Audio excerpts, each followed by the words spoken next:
शुक्रवारी मुंबई विद्यापीठाच्या सिनेट निवडणुकीचा निकाल लागला। यात युवा सेनेने 10 पैकी 10 जागांवर विजय मिळवला। त्यानंतर उबाठा गटाचे नेते संजय राऊत यांनी नेहमीप्रमाणे शनिवारी सकाळी पत्रकार परिषद घेतली। यावेळी त्यांनी साहजिकच महायुती आणि भाजपवर टीका केली। मात्र या पत्रकार परिषदेत सिनेट निवडणुकीच्या निकालापेक्षा त्यांनी केलेलं एक वेगळंच वक्तव्य सध्या चर्चेचं कारण ठरलंय। ते म्हणजे धारावी विधानसभेबाबतचं। धारावी विधानसभा मतदारसंघ आम्ही लढवावा अशी कार्यकर्त्यांची इच्छा असल्याचं त्यांनी म्हटलंय। त्यामुळे आधीच महाविकास आघाडीमध्ये जागा वाटपावरून घमासान सुरू असताना आता काँग्रेसच्या बालेकिल्ल्यावरच उबाठा गटाने दावा केलाय का असा प्रश्न निर्माण होतोय।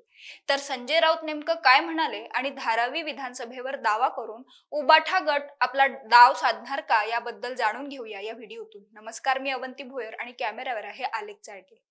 विधानसभा निवडणुकांच्या अनुषंगाने जागा वाटपासंदर्भात महाविकास आघाडीच्या बैठकांचं सत्र सुरू आहे। या बैठकीत सर्वात आधी मुंबईतील जागा वाटप ठरणार असल्याचं सांगण्यात येते।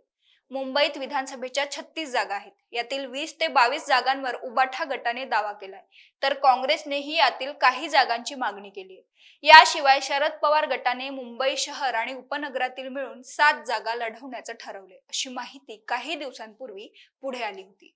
त्यानंतर आता उबाठा गटाचा आपला मित्र पक्ष असलेल्या काँग्रेसच्या बालेकिल्ल्यावरच डोळा असल्याचं दिसतंय। मुंबईतील धारावी विधानसभा मतदारसंघावर उबाठा गटाने दावा केलाय। खरं तर धारावी बचावच्या नेत्यांनी शनिवारी संजय राऊतांची भेट घेतली। याबद्दल पत्रकार परिषदेत बोलताना संजय राऊत म्हणाले की धारावी बचावचे सर्व कार्यकर्ते मला भेटले। धारावी विधानसभेची जागा आम्ही लढावी अशी त्यांची मागणी आहे। धारावीचं आंदोलन शिवसेनेने जिवंत ठेवले। आम्ही या आंदोलनाचं नेतृत्व करत आहोत। त्यामुळे धारावी विधानसभा शिवसेनेने लढावी अशी मागणी वारंवार करण्यात येते। त्यासाठी धारावी बचावच्या कृती समितीचे लोक वारंवार शिवसेनेच्या नेत्यांना भेटत आहेत।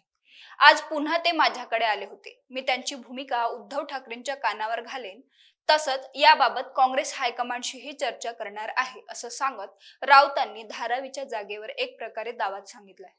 आता धारावी विधानसभा मतदारसंघाचा इतिहास थोडक्यात जाणून घेऊया। धारावी विधानसभा मतदारसंघ हा काँग्रेसचा बालेकिल्ला मानला जातो। वर्षा गायकवाड यांनी गेली 3 टर्म या मतदारसंघात विजय मिळवला, परंतु आता वर्षा गायकवाड लोकसभेवर गेले आहेत। त्यांनी मुंबई उत्तर मध्य लोकसभा मतदारसंघात भाजपच्या उज्ज्वल निकम यांचा पराभव करत विजय मिळवला। त्यामुळे त्यांची धारावीची जागा सध्या रिक्त आहे। धारावी विधानसभा मतदारसंघात काँग्रेसचा उमेदवार असल्याने यावेळी जागा वाटपात हा मतदारसंघ काँग्रेसकडेच राहू शकतो। दरम्यान वर्षा गायकवाडांच्या रिक्त झालेल्या धारावी मतदारसंघाच्या जागेवर काँग्रेस कुणाला उमेदवारी देणार हे अद्याप स्पष्ट झालेलं नाही। मात्र त्याआधीच उबाठाने या जागेवर आपला दावा सांगितलाय। धारावीमध्ये सध्या धारावी पुनर्विकासाचा मुद्दा चांगलाच चर्चेत आहे। राज्य सरकारची धारावी रिडेव्हलपमेंट प्रोजेक्ट आणि अदानी समूहाची Dharavi redevelopment project private limited या 2 कंपन्यांच्या भागीदारीतून धारावी पुनर्विकास प्रकल्प राबवला जातोय। धारावी पुनर्विकास प्रकल्पातून इथल्या रहिवाशांचं जीवनमान उंचावण्याचा राज्य सरकारचा प्रयत्न आहे, परंतु उद्धव ठाकरेंकडून सुरुवातीपासूनच या प्रकल्पाला विरोध करण्यात येतोय। या प्रकल्पाच्या विरोधात त्यांनी मोर्चेही काढले। याच्याच भरोशावर आता ते थेट धारावी विधानसभेवरच दावा केल्याचं दिसतंय। परंतु सध्या प्रश्न हा आहे की धारावी पुनर्विकासाचा मुद्दा पुढे करत उबाठा गट आपला डाव साधणार का आणि काँग्रेस आपला परंपरागत मतदारसंघ उबाठाला देणार का, की यावरून पुन्हा आघाडीत बिघाडी येणार। तुम्हाला याबद्दल काय वाटतं ते कमेंट करून आम्हाला नक्की कळवा आणि महा MTBच्या YouTube चॅनलला सबस्क्राईब करा। धन्यवाद।